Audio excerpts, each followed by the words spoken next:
உங்கள் சொந்த ஊர்லேருந்து 52 1 lakh கெயின் பண்ணப்பா அப்படின்னா இது உங்களுக்கான வீடியோ தான். அந்த முயற்சியில் நான் மதுரை வந்திருக்கேன். மதுரையில் already parotta class, chicken class எல்லாமே முடிச்சாச்சு. அடுத்தது நம்ம தோசை கற்றுட்ருக்கோம். தோசையிலேருந்து ஃபர்ஸ்ட் ஸ்டெப் தர டேபிளில் போடுறோம். அடுத்து டேபிள்லேயே மைதா மாவு வச்சு ஒரு ட்ரைனிங் எடுக்கிறோம். இந்த ட்ரைனிங் எடுக்கும்போது நம்மளுக்கு கல்லில் என்ன நல்லா வருங்க.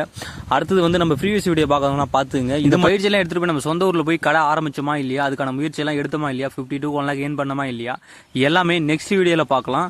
அது வரைக்கும் நம்ம சேனல் நம்ம இன்ஸ்டாகிராம் மீடியா எல்லாமே ஃபாலோ பண்ணிங்க. மறக்காம நம்ம வீடியோவை எல்லாத்தையும் ஷேர் பண்ணுங்க. நன்றி, வணக்கம், சந்திப்போம்.